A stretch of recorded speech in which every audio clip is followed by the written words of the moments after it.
नमस्कार दोस्तों, मेरा नाम है तरुण यादव। स्वागत करते हैं आप सभी का हमारे YouTube चैनल IQ मेंटर में। दोस्तों, आप जानते हैं आरआरबी एनटीपीसी का एग्जाम चल रहा है और अभी एग्जाम 2 दिन हो चुका है। कल हुआ था यानी कि 28 दिसंबर को और आज हुआ है यानी कि 29 दिसंबर 2020 को।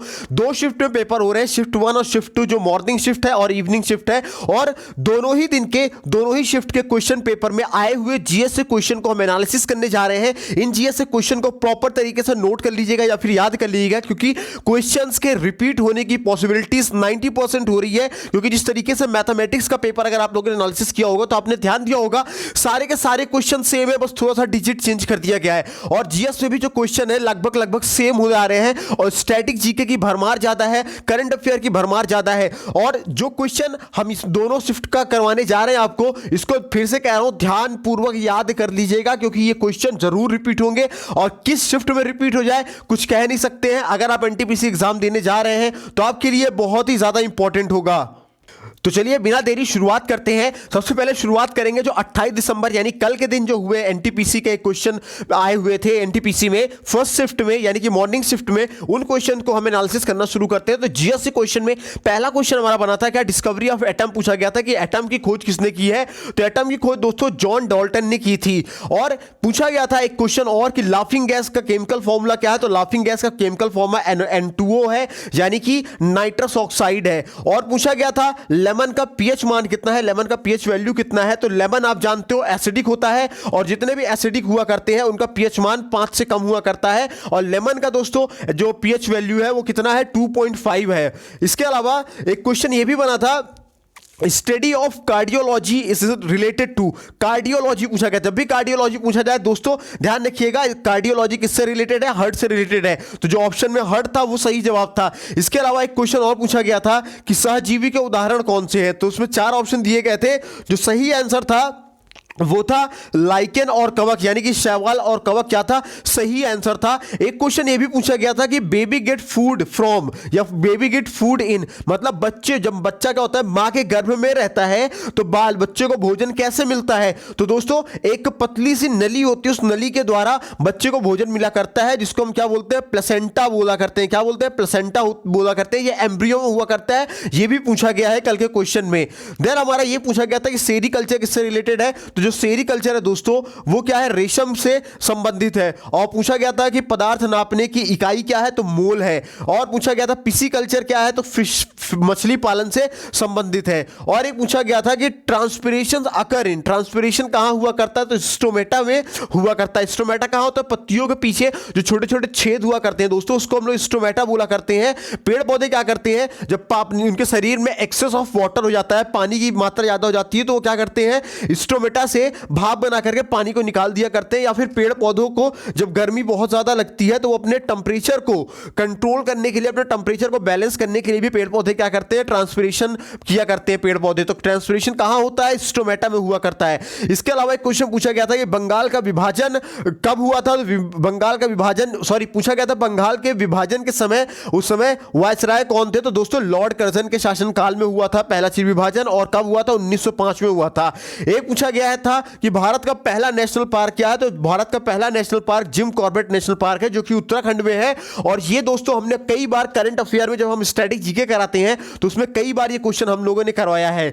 इसके अलावा एक क्वेश्चन पूछा गया था सूरत किस नदी के किनारे पर है। तो सूरत दोस्तों ताप्ती नदी के किनारे पर है। और एक क्वेश्चन पूछा गया था कि इंडोनेशिया की राजधानी क्या है। तो इंडोनेशिया की राजधानी दोस्तों जकार्ता है। इसके अलावा ये पूछा गया था कि जो यूएस ओपन हुआ था मेल टर्म में, यानी जो मेल वर्ग में, पुरुष वर्ग में जो यूएस ओपन हुआ था उसको किसने जीता था। तो उसको जीतने वाले कौन थे, डोमिनिक थिएम थे। ये भी दोस्तों हमने करंट अफेयर में कई बार कराया, 2-3 बारी कराया है। अगर आप हमारे करंट के साथ जुड़े हुए हैं तो आपने ये कई बार देखा होगा और आगे कर जाएंगे। और नहीं जुड़े हैं तो हमारे साथ अभी भी कह रहा हूं, अभी भी टाइम है, हमारे साथ हमारा डेली का करंट आप देखिए, डेली का स्टैटिक जीके देखिए, उसमें से ही क्वेश्चन ये फंस रहे हैं। एक क्वेश्चन पूछा गया था कि दूरी का मात्रक क्या है। जब बहुत ज्यादा दूरी होती है तो क्या होता है, दूरी की मात्रक लाइट ईयर था। मतलब दूरी की मात्रक देखो कई सारे होते हैं दोस्तों, ठीक है ना, कई सारे हैं, जरूरी नहीं कि लाइट ईयर ही होगा, कई सारे होते हैं दूरी की मात्रक। लेकिन जो ऑप्शन में दिया था वो लाइट ईयर उसमें सही था, ठीक है।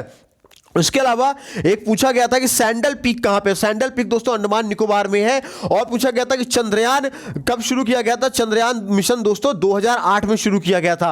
और पूछा गया था कि संविधान में निर्वाचन आयोग का उल्लेख किस भाग में है, तो दोस्तों संविधान में निर्वाचन आयोग का उल्लेख भाग 15 में है। यह भी पूछा गया था पृथ्वी दिवस कब मनाया गया, तो पृथ्वी दिवस दोस्तों 20 अप्रैल को मनाया गया था। यह भी हमने करंट में अपने करवाया है। महिला दिवस पूछा गया था, महिला दिवस के बारे में भी हमने अपने करंट में बताया था कि महिला दिवस दोस्तों 8 मार्च को मनाया जाता है। इसके अलावा पूछा गया था कि राजतरंगिणी, क्या राजतरंगिणी कहां की है, तो ये दोस्तों इसमें कश्मीर का इतिहास दिया गया है, कल्हड़ के बारे में बताया गया है, ठीक है ना। एक पूछा गया था जीएस में क्वेश्चन कि पृथ्वी पर वजन अगर 60 किलो है तो चांद पे कितना होगा, तो दोस्तों अगर पृथ्वी पे 60 किलो है तो चांद पे 10 किलो होगा, क्योंकि जो चांद की जो ग्रेविटी है वो पृथ्वी के मुकाबले 1/6 है। क्या है, 1/6 है, मतलब कि 6 गुना चांद पे पृथ्वी का जो मुकाबले जो गुरुत्वाकर्षण बल है वो कम है, ठीक है। चलिए बढ़ते हैं आगे क्वेश्चन की तरफ। इसके अलावा यह क्वेश्चन भी पूछा गया था कि सुकन्या योजना में सालाना कितने प्रतिशत की ब्याज मिलेगा, तो सुकन्या योजना में दोस्तों सालाना ब्याज दर 7.6% का मिलेगा। और इसमें क्या है, 14 साल तक निवेश करना होता है, ठीक है ना। एक क्वेश्चन यह भी पूछा गया था कि स्वराज हमारा जन्मसिद्ध अधिकार है, यह नारा किसने दिया था, तो यह नारा दोस्तों बाल गंगाधर तिलक ने दिया था। और इसके अलावा यह पूछा गया था कि बिमस्टिक कंट्री कौन सी है, तो दोस्तों जो ऑप्शन दिए गए थे उन ऑप्शन में से जो कोलंबो ऑप्शन था वो सही जवाब था। कोलंबो कहां है, श्रीलंका में है दोस्तों। इसके अलावा पूछा गया था कि वंदे भारत जो है, वंदे भारत के बारे में पूछा गया था कि कहां से कहां तक चलती है, तो वंदे भारत दोस्तों नई दिल्ली से कटरा तक करती है। लेकिन अभी इसको क्या है, अभी इसको डिटेल में हम आपको पूरा इसको बताएंगे, ठीक है ना। पूछा गया था कि गोबी डेजर्ट कहां पे है, तो गोबी डेजर्ट दोस्तों एशिया में है। और यह भी पूछा गया था कि प्रार्थना समाज के संस्थापक कौन है, तो दोस्तों आत्मा समाज, प्रार्थना समाज के जो संस्थापक है वो कौन है, आत्माराम पांडुरंग है। कौन है, आत्माराम पांडुरंग है। और यह पूछा गया था कि इंटरनेशनल कोर्ट ऑफ जस्टिस कहां पे है, दोस्तों द हेग में है। इसके अलावा यह पूछा गया था कि ब्रेन सेल क्या है, तो ब्रेन सेल में दोस्तों क्या है, न्यूरॉन है, ठीक है। एक यही पूछा गया था कि जो रामसर साइट है इसकी स्थापना कब की गई थी, तो रामसर साइट की दोस्तों स्थापना 1971 में की गई थी। किसके द्वारा की गई थी, यूनेस्को के द्वारा की गई थी। इसके अलावा दोस्तों एक क्वेश्चन यही पूछा गया था कि लोकसभा में अधिकतम कितने सदस्य होते हैं, तो लोकसभा में अधिकतम 552 सदस्य होते हैं, जिनमें से 551 निर्वाचित होता है और एक जो होता है एंग्लो इंडियन हुआ करता है। यह भी पूछा गया था कि इन्वायरमेंट एक्ट, पर्यावरण है ना, कानून कब लाया गया था, तो दोस्तों ये वर्ष 1972 में लाया गया था। और इसके अलावा पूछा गया था सबरीमाला मंदिर कहां पे है, सबरीमाला मंदिर दोस्तों केरला में है। और पूछा गया था कि निम्न में से कौन सी वेव है ना, कौन सी वेव ऐसी है जो वैक्यूम में भी ट्रेवल कर सकती है, क्षितिज में भी ट्रेवल कर सकती है, तो दोस्तों वो सॉरी कौन वैक्यूम में ट्रेवल नहीं कर सकती है। पूछा गया था कि निम्न में से कौन सी वेव वैक्यूम में ट्रेवल नहीं कर सकती है, तो ये सही जवाब था इसका, साउंड वेव जो है वैक्यूम में ट्रैवल नहीं कर सकती है। एक क्वेश्चन ये भी पूछा गया था 7 सिस्टर स्टेट के बारे में पूछा गया था। किसके बारे में, 7 सिस्टर स्टेट्स के बारे में पूछा गया था। 7 सिस्टर स्टेट कौन कौन से दोस्तों, तो अरुणाचल प्रदेश है, असम है, नागालैंड है, मणिपुर है, मेघालय, त्रिपुरा, मिजोरम है। इसके अलावा ये पूछा गया था कि SI unit of electric current का एसआई यूनिट पूछा गया था, तो क्या है दोस्तों, एम्पियर है। और इसके अलावा पूछा गया था कि कुडनकुलम परियोजना कहां पे है, तो कुडनकुलम परियोजना दोस्तों तमिलनाडु की एक परियोजना है। इसके अलावा पूछा गया था कि ये नॉर्थ अमेरिका कंट्रीज के बारे में भी पूछा गया था। और ये पूछा गया था कि कंप्यूटर का दिमाग, ब्रेन ऑफ कंप्यूटर किसे कहते हैं, तो सीपीयू को कहते हैं। आसान तो सवाल था, ठीक है ना। पूछा ये गया था कि जैन धर्म के 24वें तीर्थंकर का नाम क्या था, तो जैन धर्म के दोस्तों 24वें तीर्थंकर का नाम महावीर स्वामी था। और पूछा है सैंडल पीक कहां पर है, तो अंडमान निकोबार में है। और ये पर्यावरण अधिनियम बता ही दिए थे, पर्यावरण अधिनियम 1986 में हुआ था। और सबरीमाला मंदिर कहां पे है दोस्तों, सबरीमाला मंदिर केरला में है। और सेरिकल्चर पूछा गया था, तो ये रेशम कीट पालन से संबंधित है, ठीक है ना। अच्छा ये पूछा गया था कि डीआरडीओ के प्रमुख कौन है, तो डीआरडीओ के प्रमुख दोस्तों वर्तमान में सतीश रेड्डी हैं। इसके अलावा दोस्तों एक क्वेश्चन ये भी पूछा गया था कि आईपीएल 2020 कहां पे हुआ था, तो आईपीएल 2020 दोस्तों यूएई में हुआ था, यानी दुबई में हुआ था। और भारत के सबसे युवा राष्ट्रपति का पूछा गया था नाम, तो उनका नाम था क्या था, नीलम संजीव रेड्डी पूछा गया था, ठीक है ना। इसके अलावा एक क्वेश्चन ये भी पूछा गया था खेलो इंडिया यूथ गेम 2020 की मेजबानी किसने की थी, दोस्तों असम ने की थी, ठीक है ना। और ये भी पूछा गया था कि पानीपत की दूसरी लड़ाई कब हुई थी, तो पानीपत की दूसरी लड़ाई दोस्तों 5 नवंबर 1556 को हुई थी। तो दोस्तों ये थे कुछ क्वेश्चन जो कल के शिफ्ट में पूछे गए थे जीएस के। अब आइए सॉल्व करते हैं जो वो क्वेश्चन जो आज के शिफ्ट में यानी 29 दिसंबर 2020 को दोनों शिफ्ट में जो पूछे गए हैं उनको आइए सॉल्व करते हैं। तो दोस्तों आज यानी कि 29 दिसंबर को जो पहले शिफ्ट में क्वेश्चन पूछे गए थे पहले उनको सॉल्व करते हैं। तो दोस्तों पूछा गया था कि दक्षिण अमेरिका में लैंडलॉक कंट्रीज कौन सी है, दक्षिण अमेरिका में लैंडलॉक कंट्री कौन सी है। तो दोस्तों दो कंट्री है, वो कौन कौन से, पराग्वे और बोलोविया है, ठीक है ना, पराग्वे और बोलोविया। ध्यान रखिएगा संबंधित क्वेश्चन, ये जो क्वेश्चन पूछे जा रहे हैं इससे रिलेटेड जो क्वेश्चन बन सकते हैं हम उनको भी आपको करवाएंगे, ठीक है ना। तो दोस्तों ये जो लैंडलॉक कंट्रीज है ये कैसी कंट्रीज होती है, तो ये ऐसी कंट्रीज होती है जो चारों ओर से सिर्फ स्थल से घिरे हुए देश को, जो मतलब ऐसा देश क्या हो, ऐसा देश जो चारों ओर से किससे घिरा हो, जमीन से ही घिरा हुआ हो, चारों ओर जमीन से घिरा हुआ हो। तो दक्षिण अमेरिका में दोस्तों ऐसे दो देश हैं, पराग्वे और बोलोविया। अच्छा पूरे जो है पूरे विश्व में कितने ऐसे देश हैं जो लैंडलॉक कंट्रीज कहलाती है, तो दोस्तों कुल 47 देश ऐसे हैं जो लैंडलॉक कंट्रीज कहलाया करती है। इसके अलावा दोस्तों जो प्रमुख महाद्वीप है, ठीक है ना, उनमें से सिर्फ उत्तरी अमेरिका और ऑस्ट्रेलिया के अंदर ऐसा ये दो ऐसे हैं, कौन कौन से, उत्तरी अमेरिका और ऑस्ट्रेलिया। इन दोनों महाद्वीपों में ये दोनों महाद्वीप ऐसे महाद्वीप है जहां पे कोई भी लैंडलॉक कंट्री नहीं है। देन हमारा जो नेक्स्ट क्वेश्चन पूछा गया था वो ये पूछा गया था कि बैंक ऑफ बड़ौदा के साथ किन बैंकों का विलय हुआ है। क्या पूछा गया था, बैंक ऑफ बड़ौदा के साथ किन बैंकों का विलय हुआ है। तो इसका जो सही जवाब था दोस्तों कि बैंक ऑफ बड़ौदा के साथ देना बैंक और विजया बैंक का विलय हुआ था। कब हुआ था, 1 अप्रैल 2019 को हुआ था, ठीक है ना। अच्छा एक क्वेश्चन इसमें से और बन सकता है, उसको भी ध्यान रखिएगा, याद कर लीजिएगा, क्वेश्चन बनने के पूरे चांसेस हैं। वो ये है कि 1 अप्रैल 2020 को ओरिएंटल बैंक ऑफ कॉमर्स और यूनाइटेड बैंक ऑफ इंडिया का पंजाब नेशनल बैंक में क्या हो गया था, विलय हो गया था।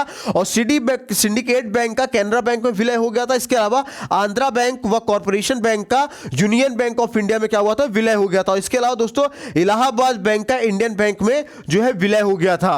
और एक नेक्स्ट क्वेश्चन ये पूछा गया था कि डीआरडीओ द्वारा विकसित रॉकेट लॉन्चर कौन सा है। तो दोस्तों डीआरडीओ द्वारा विकसित रॉकेट लॉन्चर का नाम पिनाक था। यह भी हमने करंट में भी करवाया था, ध्यान रखिएगा, पिनाक था, जिसका फुल फॉर्म क्या है दोस्तों, Pinaka multi barrel rocket launcher. क्या था, Pinaka multi barrel rocket launcher. भारतीय और ये क्या है दोस्तों, भारतीय सेना के लिए रक्षा अनुसंधान और विकास संगठन यानी कि डीआरडीओ के द्वारा विकसित किया गया था। और एक क्वेश्चन फिर देखिए, ये जो कल पूछा गया था वही क्वेश्चन आज भी रिपीट किया गया है कि सबरीमाला मंदिर कहां पे है। तो दोस्तों सबरीमाला मंदिर आपके केरला में है। कहां पे है, केरला में है, ठीक है ना दोस्तों। अच्छा इसके अलावा पेरियार टाइगर अभ्यारण्य भी स्थित एक प्रसिद्ध हिंदू मंदिर है, ठीक है ना।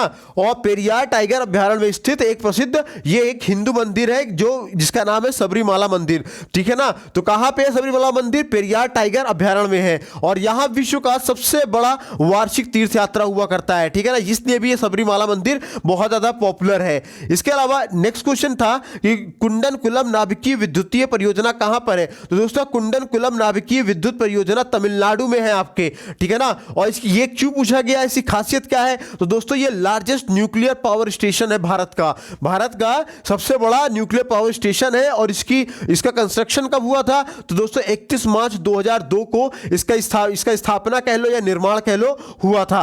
एक क्वेश्चन ये पूछा गया था कि उबंटू क्या है, क्या उबंटू क्या है। तो दोस्तों उबंटू एक प्रकार का ऑपरेटिंग सिस्टम है जो क्लाउड कंप्यूटिंग के लिए यूज किया जाता है, मतलब it is an operating system for cloud computing. जो दोस्तों उबंटू है ये एक ओपन सोर्स ऑपरेटिंग सिस्टम है जिसे पहली बार दोस्तों 20 अक्टूबर 2004 को जारी किया गया था। और इसे किसने जारी किया था, इसे डेबियन लिनक्स के कोड पर बेस बनाया गया था, ठीक है ना।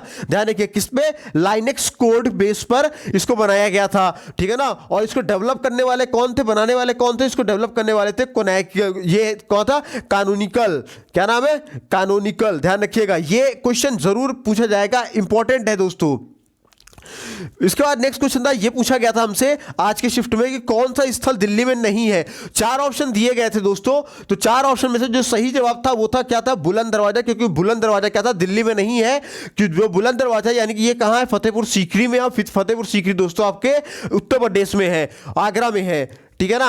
एक क्वेश्चन ये पूछा गया था कि विश्व पर्यावरण दिवस 2020 की थीम क्या थी। देखिए ये आपको क्वेश्चन करवाया गया है हमारे इस चैनल पे, करंट में करवाया गया था, आप लोगों को याद होगा। तो विश्व पर्यावरण 2020 की थीम क्या थी, तो थीम क्या थी, theme was the time for nature. क्या था, टाइम फॉर नेचर 2020 की थीम थी। ध्यान रखिएगा 2020 का विश्व पर्यावरण दिवस 2020 का थीम क्या था, टाइम फॉर नेचर था। अच्छा एग्जाम में ये भी पूछा जा सकता है एनटीपीसी वाले में किसी न किसी शिफ्ट में कि भाई बताओ विश्व पर्यावरण दिवस 2019 की थीम क्या थी। तो 19 की थीम दोस्तों क्या था, बीट एयर पॉल्यूशन। क्या था, बीट एयर पॉल्यूशन। एक क्वेश्चन यही पूछा जा सकता है कि पहला विश्व पर्यावरण दिवस कब मनाया गया था? पहला विश्व पर्यावरण दिवस दोस्तों 5 जून 1974 को मनाया गया था। याद रखिएगा, पूछा जा सकता है, ठीक है ना। तो एक क्वेश्चन देखिए आज भी पूछा गया था, ये भी देखिए कल वाले से रिपीटेड क्वेश्चन है। क्या पूछा गया था? पानीपत का दूसरा युद्ध कब और किसके मध्य हुआ था? तो पानीपत का दूसरा युद्ध दोस्तों 21 अप्रैल 1526 को हुआ था, बाबर और इब्राहिम लोधी के बीच में हुआ था। और पानीपत का दोस्तों दूसरा युद्ध जो था वो 5 नवंबर 1556 को कब हुआ था? देखो समझिएगा, क्या पूछा गया? दूसरा युद्ध पूछा गया है। तो दूसरा युद्ध दोस्तों जो है वो कब हुआ था? 5 नवंबर 1556 को हुआ था। बैरम खां जो अकबर के सेनापति थे और हेमू यानी कि आदिल शाह शूर के सेनापति के मध्य ये लड़ा गया था। अगर ये पूछा जाए पानीपत का पहला युद्ध कब हुआ था? पानीपत का पहला युद्ध दोस्तों 21 अप्रैल 1526 को हुआ था, जो कि बाबर और इब्राहिम लोधी के बीच लड़ा गया था। और अगर आपसे ये पूछा जाए कि पानीपत का तीसरा युद्ध कब लड़ा गया था? पानीपत का तीसरा युद्ध दोस्तों 14 फरवरी 1761 को लड़ा गया था। मराठा और अहमद शाह अब्दाली के बीच ये लड़ा गया था। देन हमारा नेक्स्ट क्वेश्चन है आया था जो वो क्या था? कंप्यूटर का मस्तिष्क किसे कहा जाता है? तो दोस्तों कंप्यूटर का मस्तिष्क यानी कि सीपीयू को बोला करते हैं, ब्रेन ऑफ कंप्यूटर। ये भी देखिए कल वाले से आज में रिपीटेड था। ये भी क्वेश्चन क्या था? खेलो इंडिया यूथ गेम 2020 कहां पर हुए हैं? तो दोस्तों ये गुवाहाटी असम में हुए थे। कब से कब तक हुए थे? 10 से 12 जनवरी तक हुआ था, ठीक है ना। खेलो इंडिया यूथ गेम ध्यान रखिएगा। और एक चीज ध्यान रखिएगा, ये पहली बार खेलो इंडिया यूथ गेम कहां पे हुए थे? क्वेश्चन पूछा जाएगा एनटीपीसी में। मान लीजिए किसी शख्स ने पूछ लेता है कि भाई खेलो इंडिया यूथ गेम पहली बार कहां पे हुआ था? पहली बार दोस्तों महाराष्ट्र में हुआ था। अगर ये पूछ लिया कि भाई दूसरी बार कब हुआ था? तो दूसरी बार दोस्तों कब हुआ था? दूसरी बार हुआ था आपके हरियाणा में। तीसरी बार पूछ लिया जाए कि तीसरी बार कहां हुआ था? दिल्ली में हुआ था। और इसके अलावा पूछा जाए कि 2019 का कहां पे हुआ था? 2019 का दोस्तों महाराष्ट्र में हुआ था, पुणे महाराष्ट्र हुआ था। और पूछ लिया जाए कि 2018 वाला कहां हुआ था? तो 2018 वाला दोस्तों दिल्ली में हुआ था। और 2020 वाला कहां पे हुआ? तो 2020 वाला दोस्तों यही गुवाहाटी असम में हुआ है। देन एक क्वेश्चन यही पूछा गया था कि सुकन्या समृद्धि योजना किससे संबंधित है? तो सुकन्या समृद्धि योजना दोस्तों किससे संबंधित है? तो ये सुकन्या समृद्धि स्कीम बेटियों के लिए केंद्र सरकार की एक छोटी सी बचत योजना है, जिसे बेटी बचाओ बेटी पढ़ाओ स्कीम के तहत लॉन्च किया गया है। और इस योजना के तहत दोस्तों कि जो लड़की का खाता है, मतलब खाता किसी गर्ल चाइल्ड के जन्म लेने के बाद 10 साल से पहले की उम्र के में कम से कम 250 रुपए के जमा के साथ खोला जा सकता है। मतलब समझिएगा कि जब बच्ची पैदा होती है, जन्म लेने के बाद से बच्ची के मतलब 0 से 10 साल के बीच में बेटी का क्या हो, खाता खुलवाया गया हो और खाते में क्या हो, कम से कम 250 रुपए क्या किया हो, जमा किया गया हो। इसके अलावा दोस्तों सुकन्या समृद्धि योजना खाते से 18 साल की उम्र के बाद बच्चे की उच्च शिक्षा के लिए खर्च के मामले में 50% तक रकम जो है निकाली जा सकती है। देन हमारा एक क्वेश्चन पूछा गया था यूआरएल का फॉर्म क्या? तो यूआरएल का फॉर्म क्या है दोस्तों? तो यूनिफॉर्म रिसोर्स लोकेटर हुआ करता है, यूनिफॉर्म का फुल फॉर्म।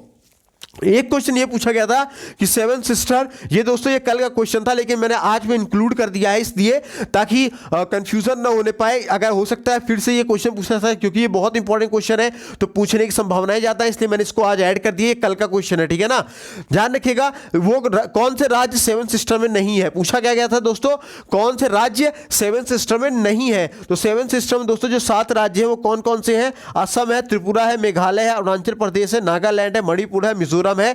इन 7 राज्यों को छोड़ करके ऑप्शन में जो दूसरा अन्य होगा समझ जाइएगा कि वही क्या है 7 सिस्टर में नहीं है। इसके अलावा एक क्वेश्चन देखिए आज के शिफ्ट में आया था मॉर्निंग वाले में कि पट्टचित्र चित्रकला की शैली किस राज्य की है? क्या है पट्टचित्र चित्रकला शैली किस राज्य की है? तो दोस्तों ये उड़ीसा राज्य की पारंपरिक चित्रकला हुआ करती है। और इन चित्रों दोस्तों हिंदू देवी देवताओं को दर्शाया जाता है, जिनमें पट्ट का मतलब क्या होता है? पट्ट का मतलब ही होता है कपड़ा, ठीक है ना। और एक क्वेश्चन देखिए कल भी पूछा गया था और आज फिर पूछा गया है कि वंदे भारत एक्सप्रेस किन किन स्टेशनों के मध्य चलती है? कल पूछा गया था कि वंदे भारत कहां से कहां तक चलती है, ठीक है ना। ये कल के शिफ्ट का क्वेश्चन था। और आज के शिफ्ट में क्वेश्चन का पूछा गया है कि वंदे भारत एक्सप्रेस किन किन स्टेशनों के मध्य चलती है। तो दोस्तों वंदे भारत जो है, ठीक है ना, उसको हम लोग क्या 18 अलग अलग नामों से जाना करते हैं, ठीक है ना। ये चर्चित वंदे भारत एक्सप्रेस और दिल्ली से बनारस के बीच में चलती है। ध्यान रखिएगा पहले कहां तक चलती है? दिल्ली से लेकर के वाराणसी के बीच में चलती है। और ये 4 स्टेशनों स्टेशनों के बीच से होकर चलती है। कहाँ से? दिल्ली शुरू होती है, कानपुर आती है, कानपुर से आकर इलाहाबाद आती है, इलाहाबाद से कहाँ आती है? वाराणसी जाया करती है। तो ये 4 स्टेशनों के बीच में चला करती है। एक क्वेश्चन ये पूछा गया था कि 55वां ज्ञानपीठ पुरस्कार किसे दिया गया? 55वां ज्ञानपीठ पुरस्कार दोस्तों 29 नवंबर 2019 को प्रसिद्ध मलयालम कवि है ना अक्कितम अच्युत नंबूथिरी को, क्या है? अक्कितम अच्युत नंबूथिरी को दिया गया था। ठीक है ना। अच्छा, 55वां ज्ञानपीठ पुरस्कार दिया गया। अगर पूछा जाए कि पहला ज्ञानपीठ पुरस्कार किसे दिया गया था, तो दोस्तों पहला ज्ञानपीठ पुरस्कार दोस्तों जी शंकरा कुरुप को दिया गया था, जो कि एक मलयालम थे। ठीक है ना। और इसके अलावा इसका उल्लेख कहां पे है? तो इसका उल्लेख दोस्तों 8वीं अनुसूची में शामिल भारतीय भाषाओं और अंग्रेजी भाषाओं में लिखने वाले भारतीय लेखकों को यह जो पुरस्कार है दिया जाता है। देन हमारा नेक्स्ट क्वेश्चन है जो आज पूछा गया था कि ध्वनि का संचरण किसमें नहीं होता है? तो दोस्तों ध्वनि का जो संचरण है वो निर्वात में नहीं होता है, यानी कि क्या होता है? वैक्यूम में नहीं हुआ करता है। और इसके अलावा तीनों जगह, तीनों स्टेट में होता है, और सबसे ज्यादा सॉलिड में होता है, फिर लिक्विड में होता है, फिर गैस में हुआ करता है। ठीक है ना। देखिए कल का क्वेश्चन आज फिर आ गया है कि राज तरंगिणी के लेखक कौन है? तो राज तरंगिणी के लेखक दोस्तों कौन है? कल्हड़ द्वारा रचित एक संस्कृत ग्रंथ है। ठीक है ना। उसके अलावा एक क्वेश्चन ये पूछा गया था आज कि पृथ्वी पर किस पिंड का द्रव्यमान 80 किलो है? ठीक है ना। क्या पूछा गया था? देखिए कल पूछा गया था 60 किलो। क्या पूछा गया था दोस्तों? 60 किलो। और आज क्या पूछा गया आज शिफ्ट में कि पृथ्वी पर किसी पिंड का द्रव्यमान कितना? 80 किलो है। तो चंद्रमा पे कितना होगा? तो दोस्तों जो द्रव्यमान है, कंफ्यूज मत होइएगा, पृथ्वी पर किसी पिंड का द्रव्यमान अगर 80 किलो का है, ठीक है, तो चंद्रमा पे भी 80 किलो का ही रहेगा। क्यों रहेगा? क्योंकि दोस्तों जो मास है, वो मास जो होता है वो कभी भी बदलता नहीं है। ठीक है ना। बदलता है तो सिर्फ वजन बदलता है। अगर द्रव्यमान की जगह लिखा होता किसी पिंड का भार 80 किलो है, तो दोस्तों 6 गुना कम कर देते हम, निकल आता उत्तर। लेकिन क्या है, द्रव्यमान जो है वो कभी भी चेंज नहीं होता है। ठीक है ना, ध्यान रखिएगा। देन हमारा जो नेक्स्ट क्वेश्चन आज का पूछा गया था वो क्या पूछा गया था? केंद्रीय आलू अनुसंधान संस्थान कहां पर है? तो केंद्रीय आलू अनुसंधान संस्थान दोस्तों ये कहां पे है? शिमला में है। ठीक है ना, ध्यान रखिएगा। अच्छा, इसमें से और भी क्वेश्चन पूछ सकते हैं। अगर पूछा जाए केंद्रीय चावल अनुसंधान संस्थान कहां पे है, तो ये कटक में है। अगर पूछा जाए केंद्रीय वन अनुसंधान कहां पे है, तो देहरादून में है। या फिर ये पूछा जाए एनटीपीसी में कि भारतीय कृषि अनुसंधान कहां पे है, तो नई दिल्ली में है। और अगर ये पूछा जाए कि केंद्रीय वनस्पति अनुसंधान कहां पे है, तो दोस्तों ये लखनऊ में है। देखिए ये क्वेश्चन कल का भी पूछा गया था, आज ही पूछा गया है। पदार्थ की मात्रा का SI यूनिट क्या है? तो पदार्थ की मात्रा का जो SI यूनिट है दोस्तों वो मोल है। इसके अलावा एक क्वेश्चन ये पूछा गया था विषाणु यानी कि वायरस जनित रोग कौन सा है? तो दोस्तों ऑप्शन में तो 4 थे, सही ऑप्शन था वो क्या था? चेचक था। क्या था? चेचक था, जिसको हम लोग तमाम नामों से जाना करते हैं। कोई गाँव में हम लोग शीतला माता भी बोलते हैं, बड़ी माता भी बोलते हैं, इंग्लिश में स्मॉल पॉक्स भी बोला करते हैं। और ये क्या है दोस्तों? ये वायरस के द्वारा जो जनित एक रोग हुआ करता है। और 1976 में दोस्तों अंग्रेज चिकित्सक जिनका नाम क्या था? एडवर्ड जेनर था। इन्होंने क्या किया था? चेचक के टीके का आविष्कार किया था। ठीक है ना। इसके अलावा दोस्तों इसमें अगर ये भी पूछा जाता है, और क्वेश्चन पूछा जाता है कि भाई बताओ वायरस से जनित रोग और कौन कौन से है, तो दोस्तों एक ट्रिक आप याद रख लीजिएगा। वो ट्रिक क्या है कि रेखा हमें हिट करके है ना प्योच छोड़ गई। ठीक है ना। क्या है? रेखा हमें हिट करके पोछे छोड़ गई। ठीक है ना। रे माने क्या था? रेबीज था। और खा माने खसरा था। ठीक है ना। हा माने हर्पिस, और मे माने क्या था? मेंजाइटिस। ठीक है ना, मेंजाइटिस। और ही का मतलब क्या है? हेपेटाइटिस। टी से क्या, टा से क्या है दोस्तों? ट्रैकोमा। उसके अलावा पा से क्या है दोस्तों? पा से आप पोलियो। ठीक है ना। उसके अलावा ए से क्या है? ए से एड्स है। और चा से क्या है? चेचक है। ठीक है ना। और छो से छोटी माता, डा से डेंगू ज्वर, और गा से क्या था? गलसोद, और ई से क्या है? इन्फ्लुएंजा। ये जो बीमारियां हैं दोस्तों, ये बीमारियां आपके वायरस से होने वाली कुछ बीमारियां हैं। एग्जाम में अगर पूछ लिया तो आप आसानी से कर सकते हो। ठीक है ना।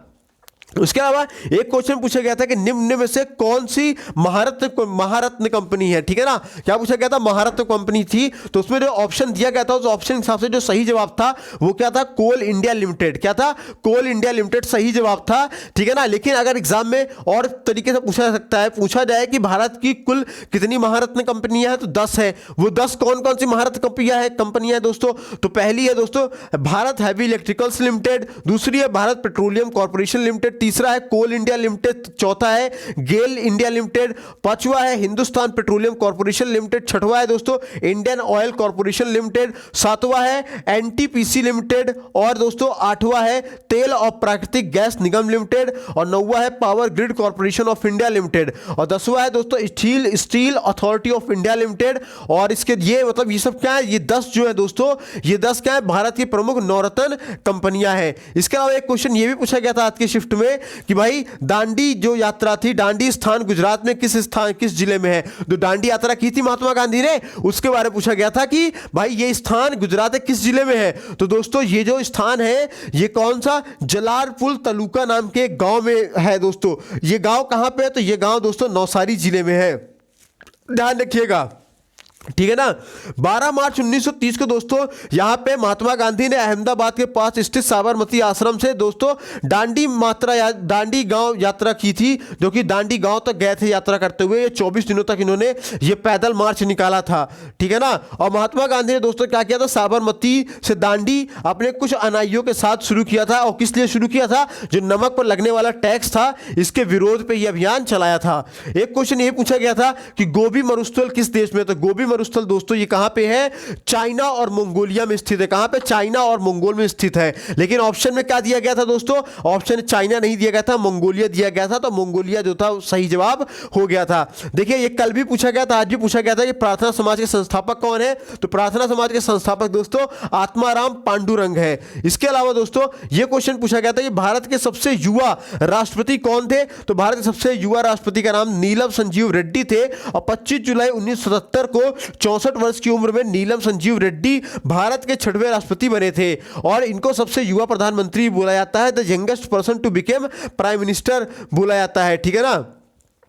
और इसके अलावा मतलब समझिएगा बात को कि भाई पूछा गया है सबसे युवा राष्ट्रपति, तो सबसे युवा राष्ट्रपति पूछेगा तो नीलम संजीव रेड्डी। और अगर पूछा जाए कि सबसे यंग प्रधानमंत्री कौन थे, तो सबसे यंग प्रधानमंत्री राजीव गांधी थे, जो 40 साल की उम्र में बने थे, ठीक है ना।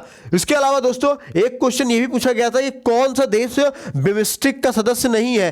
तो बिम्स्टेक के सदस्य कौन नहीं है दोस्तों, तो ऑप्शन में जो भी दिया गया था है ना, वो नहीं देखना, आपको जस्ट ध्यान देना है कि कौन कौन सी कंट्री है। तो बिम्स्टेक में बी फॉर बांग्लादेश, बिम्स्टेक में क्या है दोस्तों, बांग्लादेश है, भूटान है, इंडिया है, म्यांमार है, नेपाल है, श्रीलंका है, थाईलैंड है, ठीक है ना दोस्तों। और बिम्स्टेक जो है ये bay of Bengal initiative for multi sectorial technical, ठीक है ना, ये इसके टेक्निकल एंड इकोनॉमिक कॉर्पोरेशन, ये इसका फुल फॉर्म है। क्या है दोस्तों, बिम्स्टेक का bay of Bengal initiative for multi sectoral technical and economic corporation है। और दोस्तों बंगाल की खाड़ी बहुक्षेत्रीय तकनीकी और आर्थिक सहयोग उपक्रम, ठीक है ना, ये इसका हिंदी में नाम है, जिसकी स्थापना कब की गई थी दोस्तों, तो स्थापना इसकी की गई थी बिम्स्टेक की 6 जून 1997 को। और इसके चेयरमैनशिप किसको मिला है, तो चेयरमैनशिप दोस्तों श्रीलंका को मिला है। कब से मिला है, सितंबर 2018 से मिला है। और इसके सेक्रेटरी जनरल कौन है, तो सेक्रेटरी जनरल दोस्तों मोहम्मद शाहिदुल इस्लाम है, ठीक है ना, जो बांग्लादेश के निवासी हैं।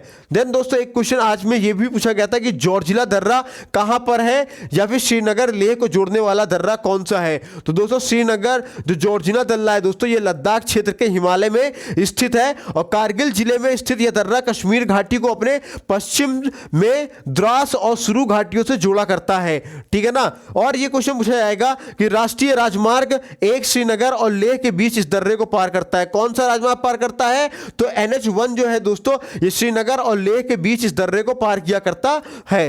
देन हमारा नेक्स्ट क्वेश्चन कहता है कि अंतरराष्ट्रीय न्यायालय का मुख्यालय कहां पर है। तो अंतरराष्ट्रीय न्यायालय का मुख्यालय दोस्तों कहां पे है, आपके हेग में है। हेग कहां है, आपका नीदरलैंड में है। और नीदरलैंड में शांति पैलेस में है दोस्तों। इसकी स्थापना कब की गई थी अंतरराष्ट्रीय न्यायालय का, तो इस अंतरराष्ट्रीय न्यायालय की स्थापना वर्ष 1945 में हुई थी। और ठीक है ना, और यहां पे जो एक न्यायाधीश बनता है वो कितने साल के लिए बनता है, तो वो 9 साल के लिए बना करता है, ठीक है ना।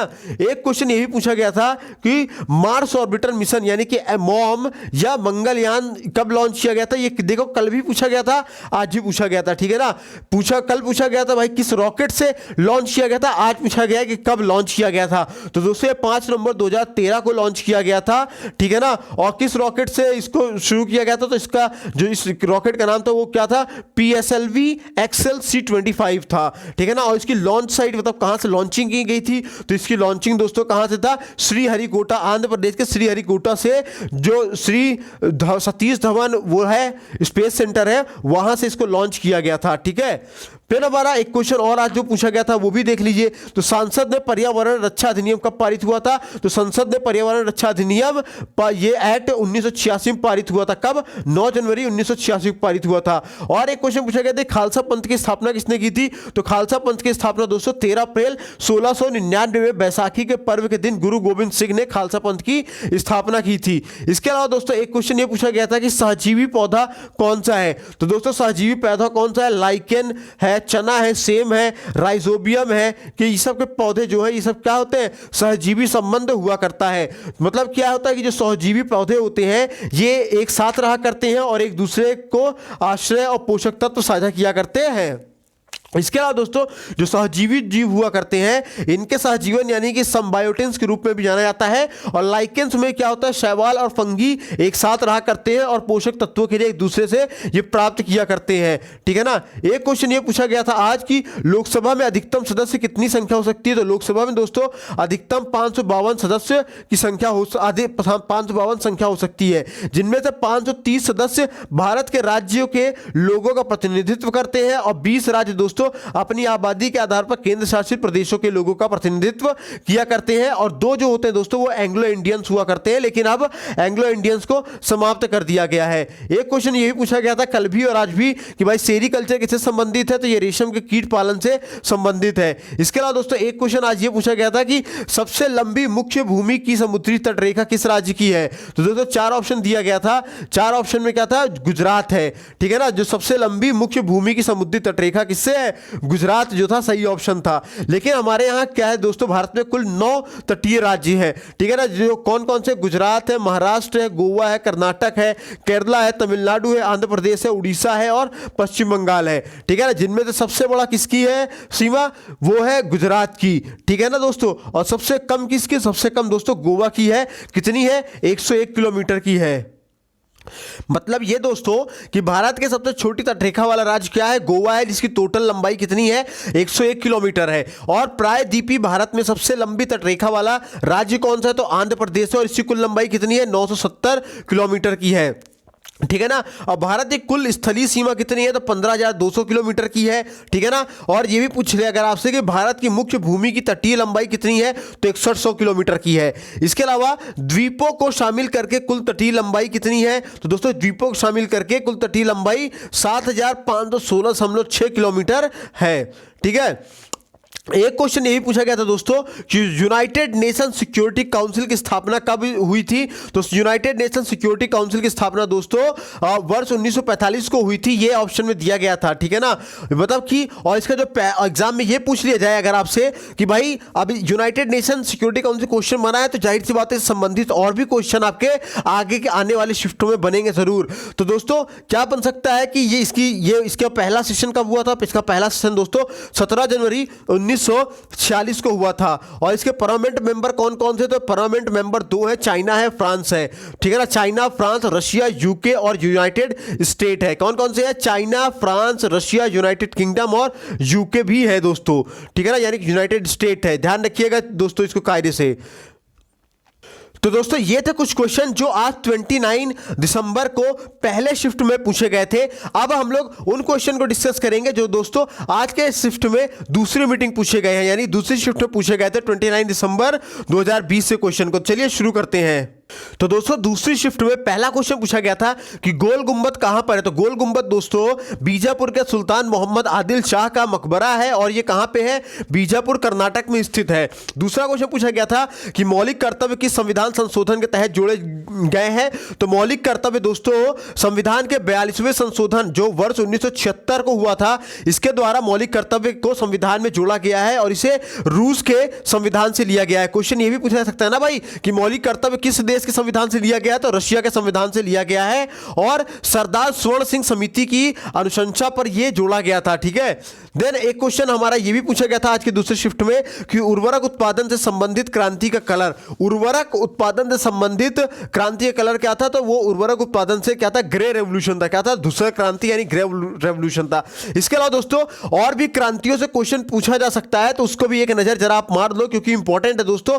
पूछा जाए हरित क्रांति किससे संबंधित है? तो वो खाद्यान्न उत्पादन से संबंधित है। श्वेत क्रांति पूछा जाए तो दूध उत्पादन से संबंधित है। पीली क्रांति पूछी जाए, येलो पूछी जाए तो दोस्तों खाद्य तेलों और तिलहन फसलों के लिए है। और ब्लू रेवोल्यूशन पूछी जाए तो ये किससे है? फिश उत्पादन से है। और इसके अलावा गुलाबी क्रांति यानी पिंक रेवोल्यूशन पूछा जाए तो प्याज और झींगा मछलियों के उत्पादन क्या है। और काली क्रांति अगर पूछी जाए तो पेट्रोलियम और खनिज तेलों से संबंधित था, और इसका संबंध लेकिन कोयला उत्पाद से भी है, ध्यान रखिएगा। और रजत क्रांति पूछा जाए तो दोस्तों ये अंडा उत्पादन और मुर्गियों की उत्पादकता को बढ़ाने के लिए था।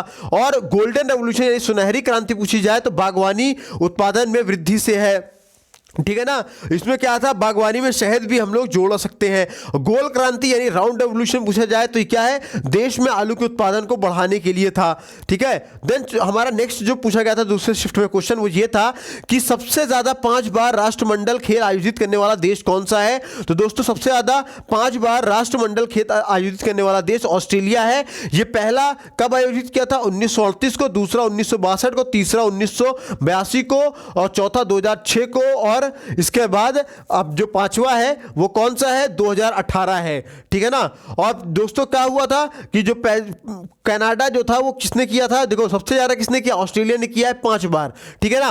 फिर ऑस्ट्रेलिया से कम यानी दूसरे नंबर पे कौन है? तो दूसरे नंबर पे दोस्तों कनाडा है जिसने क्या किया? 4 बार किया है, 4 बार किया है, ठीक है ना। और 4 बार में पहली बार इसने कब किया था? पहली बार इसने किया था हैमिल्टन कनाडा में किया था, ठीक है ना। और दूसरे नंबर पे कौन है? तो तीसरे नंबर दोस्तों क्या है? न्यूजीलैंड है। इसने कितनी बार किया? 3 बार 2 है राष्ट्रमंडल खेलों का आयोजन किया है, ठीक है ना। और 2022 का जो राष्ट्रमंडल खेल का आयोजन है ये भी कहां होने वाला है? इंग्लैंड में होने वाला है। कहां पे होगा? इंग्लैंड में बर्मिंघम में होगा। कहां पे? बर्मिंघम में होगा, ठीक है ना। ये इंग्लैंड में है दोस्तों। और भारत में कब हुआ था राष्ट्रमंडल खेल का आयोजन? तो भारत में दोस्तों वर्ष 2010 में हुआ था राष्ट्रमंडल खेल का आयोजन। और दोस्तों कहां पे हुआ था? तो दिल्ली में हुआ था, ठीक है। देन हमारा एक क्वेश्चन ये भी पूछा गया था आज दूसरे शिफ्ट में कि भारत में राष्ट्रीय आय की गणना सर्वप्रथम किसने की थी? भारत में राष्ट्रीय आय की गणना दोस्तों सर्वप्रथम दादा भाई नौरोजी ने की थी। कब की थी यह गणना? 1867 से 1868 में धन के पलायन के सिद्धांत के आधार पर की गई थी।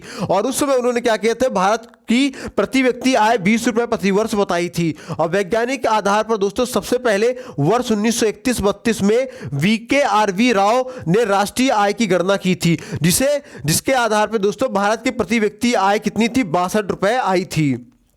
फिर दोस्तों सेब में होने वाला रोग कौन सा है? तो दोस्तों सेब में होने वाला रोग कौन सा था? फायर ब्लाइट था, ठीक है ना। फायर ब्लाइट था। ये मतलब कि सेब में दोस्तों और भी तरीके के रोग होते हैं, लेकिन ऑप्शन में जो दिया गया था ऑप्शन में क्या था? फायर ब्लाइट था, जो आपका सही जवाब था दोस्तों। इसके अलावा और भी आपसे पूछा जा सकता है कि भाई मान लीजिए इस बार ऑप्शन बदल दिया, तो ऑप्शन बदलेगा तो आपसे ये भी जान लो कि और कौन कौन से रोग लगते हैं सेब में। तो और में दोस्तों सेब पपड़ी बन जाया करती है। सेब पपड़ी एक रोग होता है, इसको हम लोग क्या बोलते हैं? वेंतूरिया बोला करते हैं, ठीक है ना। वेंतूरिया इनाक्वालिस बोला करते हैं। और दूसरा क्या होता है? फायर ब्लाइट होता है। तीसरा जो एक रोग और होता है इसको हम लोग क्या बोलते हैं? पाउडरी माइल्ड्यू बोला करते हैं, ठीक है ना। और ये सब क्या होते हैं? सेब में जो विकार हुआ करते हैं। देखिए ये तीनों ही क्या है दोस्तों? सेब के रोग हैं, ठीक है ना। और इन तीनों कारण क्या होता है? सेब में क्या क्या नुकसान पहुंचता है? तो सेब का जो स्वाद होगा कभी कभी खट्टापन आने लगता है, ठीक है ना, या फिर वो भूरा पड़ जाया करता है, या फिर क्या होता है उसमें दाग धब्बे या स्पॉट हो जाया करते हैं, ठीक है। और एक क्वेश्चन आज की शिफ्ट में पूछा गया था दोस्तों कि भारत का प्रथम संचार उपग्रह कौन सा है? तो भारत का प्रथम संचार उपग्रह कौन सा है? एरियन पैसेंजर पेलोड एक्सपेरिमेंट है, यानी कि क्या है? एप्पल के द्वारा, ये एप्पल है, ठीक है ना। और ये क्या है? इंडिया का पहला कम्युनिकेशन सैटेलाइट है जिसको सक्सेसफुली 1981 में लॉन्च कर दिया गया था।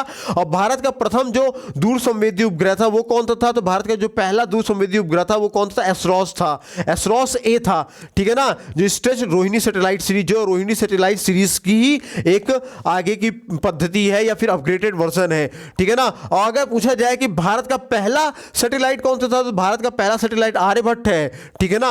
एक क्वेश्चन ये भी पूछा गया था दोस्तों कि मोपला विद्रोह कब हुआ था। मोपला विद्रोह दोस्तों कहां पे वर्ष 1921 में हुआ था। इसको हम लोग मालाबार विद्रोह के नाम से भी जाना करते हैं। केरल के मोपला मुसलमानों स्थानीय जमींदारों द्वारा वर्ष 1921 में ब्रिटेनियों के विरुद्ध किया गया था। और दोस्तों ये भी पूछा जा सकता है एनटीपीसी में, भाई थोड़ा सा जो पूछा जा सकता है, देखो हम वो सारी चीजें करवा रहे हैं, मतलब जो पूछा गया वो तो बता ही रहे हैं, और क्या बन सकते हैं वो भी हम आपको दोस्तों देखो बता रहे हैं यहां पे, ठीक है। तो ध्यान से समझते जाइएगा। तो कौन है, विनायक दामोदर सावरकर ने मोपला नामक उपन्यास की रचना की थी, ठीक है ना। एक पूछा गया था क्वेश्चन ये भी कि एनआईयू का फुल फॉर्म क्या है। तो एनआईयू का फुल फॉर्म है नेटवर्क इंटरफेस यूनिट। क्या है, नेटवर्क इंटरफेस यूनिट है, ठीक है। नेक्स्ट क्वेश्चन पूछा गया था कि अर्थशास्त्र में नोबेल प्राइज 2020 किसे दिया गया। तो अर्थशास्त्र में दोस्तों नोबेल प्राइज 2020 किसको दिया गया था, पॉल आर मिलग्रोम और रॉबर्ट वी विल्सन को दिया गया था, ठीक है ना। मिलग्रोम और विल्सन का यह पुरस्कार दोस्तों ऑक्शन थ्योरी, जिसको नीलामी का सिद्धांत ही बोला करते हैं, ऑक्शन थ्योरी के लिए, और ऑक्शन थ्योरी में जो सुधार इन्होंने किया वो सुधार करने के लिए और जो नीलामी के तरीकों का आविष्कार करने के लिए क्या किया गया, इनको अर्थशास्त्र का नोबेल प्राइज दिया गया था, ठीक है ना। एक क्वेश्चन ये भी पूछा गया था कि who was the viceroy of India during Jallianwala Bagh massacre, मतलब जलियांवाला बाग हत्याकांड के समय भारत का वायसरॉय कौन था। तो दोस्तों कौन था, लॉर्ड चेम्सफोर्ड था। कौन था, लॉर्ड चेम्सफोर्ड था, ठीक है ना। ये पूछा गया था एक क्वेश्चन कि जलियांवाला बाग हत्याकांड कब हुआ था। तो दोस्तों ये 13 अप्रैल 1919 को हुआ था, और किसके आदेश पे हुआ था, जनरल डायर के आदेश पे हुआ था, ठीक है ना। एक क्वेश्चन ये पूछा गया था आज साइंस से कि सूर्य की चमकीली सतह को क्या कहा जाता है। तो सूर्य की चमकीली सतह को दोस्तों हम लोग क्या बोलते हैं, फोटोस्फीयर बोला करते हैं। क्या बोलते हैं, फोटोस्फीयर बोला करते हैं। जो फोटोस्फीयर में क्या होता है दोस्तों, फोटोस्फीयर में दोस्तों हाइड्रोजन हुआ करता है, जिनकी मात्रा 73.46% हुआ करता है, और 24.85% मात्रा में दोस्तों हीलियम होता है, और 0.77% में ऑक्सीजन होता है, 0.29% मात्रा में क्या होता है, कार्बन हुआ करता है, ठीक है ना। एक क्वेश्चन यही पूछा गया था कि सापेक्षता का सिद्धांत किसने दिया था। तो सापेक्षता का सिद्धांत दोस्तों, ये जो थ्योरी है सापेक्षवाद, इसको अल्बर्ट आइंस्टाइन ने दिया था। किसने, अल्बर्ट आइंस्टाइन ने दिया था। और अल्बर्ट आइंस्टाइन ने दोस्तों आधुनिक भौतिकी के पिता भी माना जाता है। क्या बोला जाता है, आधुनिक भौतिकी यानी मॉडर्न फिजिक्स के फादर भी हम लोग किसको मानते हैं, अल्बर्ट आइंस्टाइन को माना करते हैं। एक क्वेश्चन ये पूछा गया था कि इंडियन फ्लैग को ब्रिटेन का कौन चुरा कर लाया था। इंडियन फ्लैग को ब्रिटेन से कौन चुरा कर लाया था। तो इंडियन फ्लैग को दोस्तों ब्रिटेन से कौन चुरा के लाया था। तो मैडम भीकाजी कामा जर्मनी में स्टटगर्ट में विदेशी धरती पर भारतीय ध्वज फहराने वाली प्रथम कौन थी, भारतीय महिला थी, ठीक है ना। और क्या था कि और ये पूछा जाए अगर आपसे कि the current flag was that we use design by whom, जो अभी वर्तमान में जो हम लोग तिरंगा इस्तेमाल कर रहे हैं उसको किसने डिजाइन किया था। तो उसको डिजाइन करने वाले कौन थे, पिंगली वेंकैया थे। कौन थे, पिंगली वेंकैया थे, ठीक है। और एक क्वेश्चन और पूछा गया था आज की दूसरे शिफ्ट में, क्या पूछा गया था, संविधान सभा का विचार सर्वप्रथम किसने दिया था। तो संविधान सभा का विचार दोस्तों सबसे पहले किसने दिया था, स्वराज पार्टी ने दिया था, वर्ष 1934 में दिया था, ठीक है ना। अच्छा, स्वराज पार्टी के बारे में थोड़ा सा जान लो। तो स्वराज पार्टी की स्थापना वर्ष 1923 में हुआ था। मोतीलाल नेहरू एवं चित्तरंजन दास ने इलाहाबाद में की थी इसकी स्थापना, ठीक है ना। और idea for a constituent assembly was proposed by the 1934 by M N Roy, ठीक है ना। और ये कॉन्स्टिट्यूएंट असेंबली का जो आइडिया था इसको सबसे पहले किसने दिया था। तो जो दोस्तों ये संविधान सभा जो हो रही है आजकल, ये संविधान सभा का आइडिया किसका था। तो संविधान सभा का आइडिया दोस्तों ये एमएन रॉय का था। और कब दिया था इन्होंने ये आइडिया, वर्ष 1934 में हुआ था, ठीक है। एक क्वेश्चन ये पूछा गया था कि टिहरी जल विद्युत परियोजना किस राज्य में है। तो टिहरी जल विद्युत परियोजना दोस्तों उत्तराखंड राज्य के टिहरी जिले में है। और कहां पे है, भागीरथी नदी पर है। और एक पूछा गया था कि प्रधानमंत्री कौशल विकास योजना किस मंत्रालय के अधीन आता है। तो दोस्तों ये ministry of skill development and entrepreneurship के अधीन आया करता है। और प्रधानमंत्री कौशल विकास योजना पूछा जाए कब लॉन्च किया गया था। तो दोस्तों 16 जुलाई 2015 को लॉन्च किया गया था।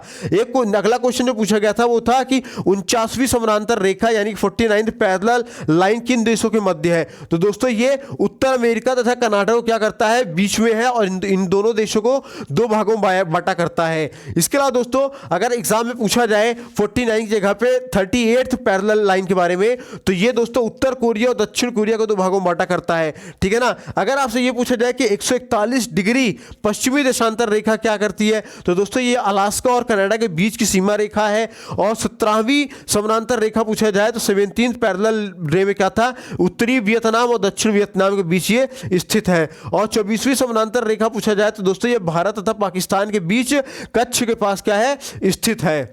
ठीक है, ध्यान रखिएगा। इसके अलावा एक क्वेश्चन ये पूछा गया था कि प्लासी का युद्ध किस के मध्य हुआ था। तो प्लासी का युद्ध दोस्तों ब्रिटिश ईस्ट इंडिया कंपनी की सेना और दूसरी ओर से बंगाल के नवाब की सेना के बीच हुआ था। किसके बीच, ब्रिटिश ईस्ट इंडिया कंपनी और बंगाल के नवाब सिराजुद्दौला के बीच ये हुआ था। ठीक है ना। और इसमें जो ब्रिटिश ईस्ट इंडिया कंपनी की सेना ने रॉबर्ट क्लाइव के नेतृत्व में नवाब सिराजुद्दौला को हरा दिया था। ठीक है ना। और कब हुआ था दोस्तों पूछा जाए तो दोस्तों प्लासी का युद्ध 23 जून 1757 को हुआ था। अच्छा, कमेंट करके जरा आप लोग मुझे ये बताइए कि प्लासी जो है वो किस राज्य में है। ठीक है ना, ये आप लोग मुझे कमेंट करके जरूर बताएंगे। ठीक है ना।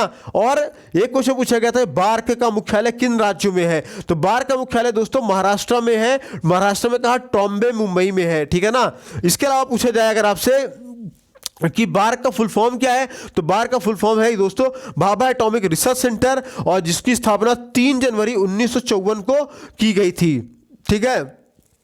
एक क्वेश्चन ये भी आज पूछा गया था कि भाई एनएनपी का फॉर्मूला क्या है। एनएनपी यानी कि शुद्ध राष्ट्रीय उत्पादन का फॉर्मूला क्या है। तो एनएनपी का निकालने के लिए दोस्तों हम लोग क्या करते हैं, जीएनपी में से जो डेप्रिसिएशन प्राइस होता है यानी ह्रास दर होती है उसको माइनस कर दिया करते हैं। मतलब सकल वृद्धि दर में से मूल्य ह्रास को क्या करते हैं, माइनस कर दिया करते हैं। अच्छा, एग्जाम में किसी शिफ्ट में एनएनपी की जगह अगर आपसे पूछिए भाई जीएनपी निकालने का फॉर्मूला बताओ, तो जीएनपी निकालने का फॉर्मूला क्या है, तो इसमें क्या करते हैं, जीडीपी प्लस जो विदेशों से अर्जित विशुद्ध आय है उन दोनों का योग क्या हो जाएगा, आपका जीएनपी हो जाएगा। अगर पूछा जाए भाई एनडीपी निकालने का सूत्र क्या है, तो एनडीपी का फुल फॉर्म एनडीपी का जो है निकालने का जो फॉर्मूला होगा वो क्या होगा, जीडीपी में से क्या करो, डिप्रिसिएशन रेट यानी कि ह्रास मूल्य को क्या कर दो, माइनस कर दो। और अगर पूछा जाए कि भाई जीडीपी निकालने का फॉर्मूला बताओ, तो जीडीपी निकालने का फॉर्मूला क्या है, तो जीडीपी निकालने का फॉर्मूला उपभोग प्लस सकल निवेश प्लस सरकारी खर्च प्लस जितना आयात निर्यात हुआ है उन दोनों का योगफल क्या हो जाएगा दोस्तों, आपका ये जीडीपी निकाल देगा। ठीक है। अच्छा, एक क्वेश्चन पूछा गया था कि भाई रक्त परिसंचरण तंत्र का हिस्सा नहीं है निम्न में से। तो ठीक है ना, तो ऑप्शन में दोस्तों जो सही ऑप्शन दिया गया था वो क्या था, बड़ी आंत थी। क्या थी, सही ऑप्शन क्या था, बड़ी आंत था। लेकिन जो रक्त परिसंचरण होता है उसमें क्या कौन हिस्सा जो होते हैं उसको आप लोग जरूर जान लो, वो कौन कौन से होते हैं, धमनी होता है और शिरा हुआ करता है। मतलब कि आर्टरीज, कैपिलरीज, वेन्स और हार्ट क्या होते हैं, ये सभी उसी के भाग हुआ करते हैं रक्त परिसंचरण तंत्र के। ठीक है ना। एक क्वेश्चन यही पूछा गया था दोस्तों कि निम्न में से कौन सी अदिश राशि है यानी कि स्केलर क्वांटिटी है। तो स्केलर क्वांटिटी क्या होती है दोस्तों, तो जिसको हिंदी में हम लोग क्या होता है, अदिश राशि बोला करते हैं। तो ये ऑप्शन में कुछ भी होगा लेकिन आप इनको याद कर लो। इनमें के अलावा अगर कोई और होगा, अगर इनमें से कोई एक होगा तो दोस्तों वो स्केलर क्वांटिटी रहेगा ऑप्शन में, ध्यान रखिएगा। तो स्केलर क्वांटिटी क्या क्या है, चाल है, दूरी है, द्रव्यमान है, आयतन है, समय है, ताप है, कार्य है, विद्युत धारा है, प्रेशर है, एनर्जी है। ठीक है ना, ये सब क्या है दोस्तों, अदिश राशि है। अगर आपसे सदिश राशि यानी वेक्टर क्वांटिटी पूछे तो वेक्टर क्वांटिटी में दोस्तों आपका बल है, संवेग है, त्वरण है, विस्थापन है, रेखी संवेग, कोणीय वेग और कोणीय संवेग भी आता है। अच्छा, सदिश राशि क्या होती है, सदिश राशि दोस्तों ऐसी राशि हुआ करती है जिसमें परिमाण के साथ साथ दिशा भी हुआ करती है। तो दिशा और परिमाण दोनों होता है। लेकिन अदिश राशि में क्या होता है दोस्तों, केवल परिमाण होता है, दिशा नहीं हुआ करती है। ठीक है। देन हमारा एक नेक्स्ट क्वेश्चन ये पूछा गया था आज के दूसरे शिफ्ट में कि 65वां फिल्म फेयर अवार्ड में बेस्ट फिल्म का अवार्ड किसे मिला है। तो 65वें फिल्म फेयर अवार्ड में बेस्ट फिल्म का अवार्ड दोस्तों गली बॉय को मिला है। और गली बॉय को इसके अलावा दोस्तों 13 अवार्ड और सारे दिए गए हैं। ठीक है ना।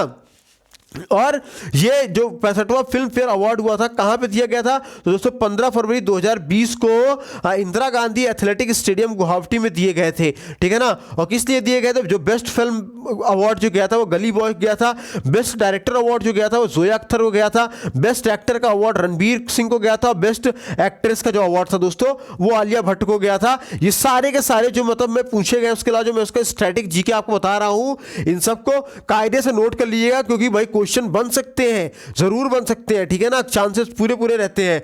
फिर नेक्स्ट क्वेश्चन वो पूछा गया था आज दूसरे शिफ्ट में, ये था यूएनडीपी का मुख्यालय कहाँ है। यूएनडीपी को पहले फुल फॉर्म जान लो, तो यूएनडीपी का फुल फॉर्म क्या है, united nation development programme headquarter, ठीक है ना, डेवलपमेंट प्रोग्राम सॉरी, ठीक है ना। तो इसका हेडक्वार्टर कहाँ पे, इसका हेडक्वार्टर पूछा गया था, हेडक्वार्टर इसका दोस्तों न्यूयॉर्क सिटी में है, ठीक है ना। यानी यूनाइटेड नेशन सिक्योरिटी काउंसिल का हेडक्वार्टर कहाँ पे है दोस्तों, तो ये भी कहाँ पे है दोस्तों, आपके न्यूयॉर्क में है, यूनाइटेड स्टेट में है। अच्छा, ये क्वेश्चन पूछा गया था कि येन किस देश की मुद्रा है, YEN येन, तो दोस्तों येन आपकी जापान देश की मुद्रा है, ठीक है।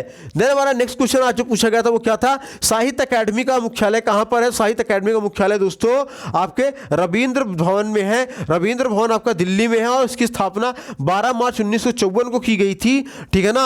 और इसमें क्या होता है, 24 भाषाओं में इसको अवार्ड दिया गया है। किस भाषा में अवार्ड, 24 भाषाओं के लिए इसको अवार्ड दिया गया है, जिनमें इंग्लिश, राजस्थानी और 22 भाषाएं और भी हैं, ठीक है ना। और समझ में आया बात कि नहीं आया। और listed language in English schedule in Indian constitution, मतलब कि भारतीय संविधान में जिन 24 भाषाओं का उल्लेख किया गया है वो 24 भाषाओं का जो अवार्ड होता है वो इसमें साहित्य अकादमी में दिया जाता है, ठीक है ना।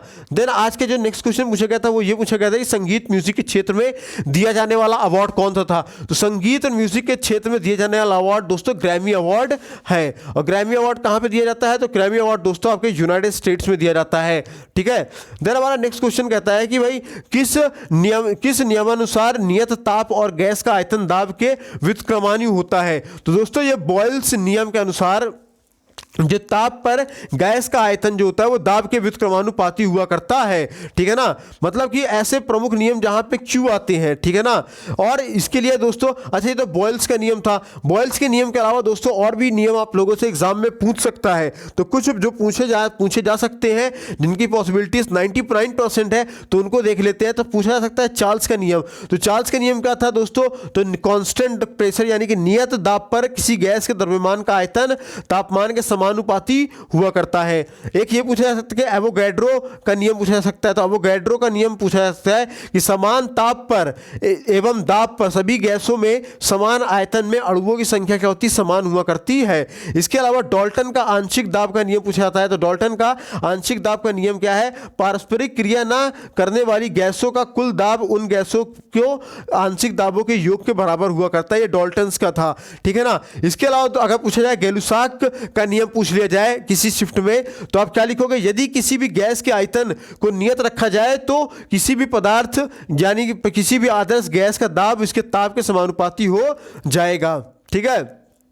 एक क्वेश्चन पूछा ये भी गया था कि कौन सी ऑक्सिलरी मेमोरी नहीं है। तो दोस्तों इनमें से रैम और रोम जो ऑप्शन में था वो क्या था, ऑक्सिलरी मेमोरी नहीं है। ऑक्सिलरी मेमोरी को दोस्तों हम लोग नॉन वोलाटाइल मेमोरी बोला करते हैं, सेकेंडरी स्टोरेज भी बोला करते हैं। और सेकेंडरी स्टोरेज में क्या होता है दोस्तों, आपका हार्ड डिस्क आता है, फ्लॉपी डिस्क आता है, मैग्नेटिक टेप आया करता है, मैग्नेटिक डिस्क भी आया करता है, ठीक है ना। और हमारा नेक्स्ट क्वेश्चन है क्या है कि भारत का प्रथम परमाणु संयंत्र कब स्थापित किया गया था। भारत का प्रथम परमाणु संयंत्र जो है वर्ष 1969 में तारापुर महाराष्ट्र में किया गया था। और किसके सहायता से यह स्थापित किया गया था, तो यूएसए की सहायता से स्थापित किया गया था। अच्छा, भारत में कुल 8 परमाणु विद्युत गृह हैं जिनका नाम पूछा जा सकता है आपके किसी न किसी शिफ्ट में। तो दोस्तों पहला क्या है, तारापुर है। तारापुर आपके महाराष्ट्र में है। रावत भाटा है, रावत भाटा आपके राजस्थान में है। और काकरपारा है जो कि गुजरात में है। और जैतपुरा है जो कि महाराष्ट्र में है। नरौरा है जो कि उत्तर प्रदेश में है। कलपक्कम है जो कि तमिलनाडु में है। कैगा है ये कहां पे, कर्नाटक में है। और कुडानकुल है, तो ये कुडानकुल कहां है दोस्तों, आपके तमिलनाडु में है, ठीक है ना। एक क्वेश्चन आज ये भी पूछा गया था कि who is the father of taxonomy. तो दोस्तों कौन है, कार्लोस लिनेयस है। कौन है, कार्लोस लिनेयस थे, ठीक है। एक क्वेश्चन ये पूछा गया था आज के शिफ्ट में कि किस राज्य में विधान परिषद है, निम्न में से किस राज्य में विधान परिषद है। ऐसे तो विधान परिषद कई में है, लेकिन जो ऑप्शन में था वो सही जवाब होगा, ठीक है ना। तो वर्तमान में 6 राज्यों में क्या है दोस्तों, आपके विधान परिषद है। कौन कौन से? आंध्र प्रदेश, बिहार, कर्नाटक, महाराष्ट्र, तेलंगाना और उत्तर प्रदेश में क्या है, विधान परिषद है, ठीक है ना। और 27 फरवरी 2020 को आंध्र प्रदेश कैबिनेट ने विधान परिषद को समाप्त करने के लिए मंजूरी भी दे दी है। एक क्वेश्चन आज पूछा गया था कि lichen are well known as sensitive indicator of, तो लाइकेन जो है ये सबसे ज़्यादा सेंसिटिव इंडिकेटर किसके होते हैं, ये दोस्तों एयर पोल्यूशन के हुआ करते हैं, क्योंकि ये सबसे ज़्यादा SO2 को अवशोषित करने की उनकी क्षमता हुआ करती है। सबसे ज़्यादा क्या होती है इनकी, SO2 यानी सल्फर डाइऑक्साइड को क्या कर सकते हैं, एब्जॉर्ब कर सकते हैं, ठीक है ना। इसके अलावा दोस्तों एक ये भी क्वेश्चन आ जाया था कि संतूर वादक कौन है, ठीक है ना। तो संतूर वादक दोस्तों भारत के जो प्रसिद्ध संतूर वादक है वो कौन थे, 4 हैं। शिव कुमार शर्मा है, रुस्तम सुपोरी है, वर्षा अग्रवाल है और तरुण भट्टाचार्य है, ठीक है ना। एक क्वेश्चन ये भी पूछा गया था दोस्तों कि मेमोरी में संग्रहित डाटा प्रदर्शित करने के लिए क्या होता है, तो मेमोरी में दोस्तों संग्रहित डाटा प्रदर्शित करने के लिए आउटपुट होता है और प्रोसेसिंग हुआ करता है। क्या होता है, आउटपुट होता है और प्रोसेसिंग हुआ करता है।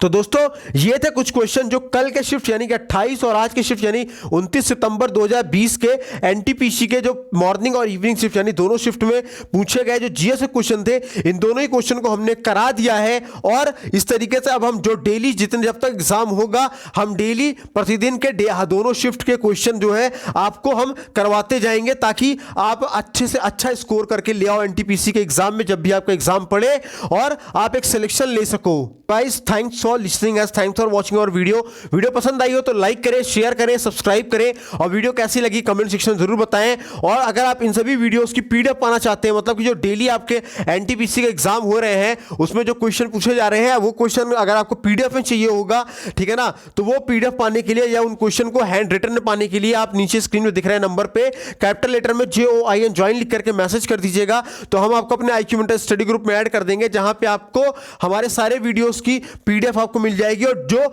एनटीपीसी एग्जाम चल रहे हैं डेली के दोनों ही शिफ्ट के पीडीएफ क्वेश्चंस की पीडीएफ बना करके आपको डेली पे दे दी जाएगी। इसके बाद दोस्तों आप लोग हमको इंस्टाग्राम पे फॉलो कर सकते हैं। इंस्टाग्राम सर्च बॉक्स में जाके आपको टाइप करना होगा IQ मेंटर और वहां पे जाके हमें फॉलो कीजिए।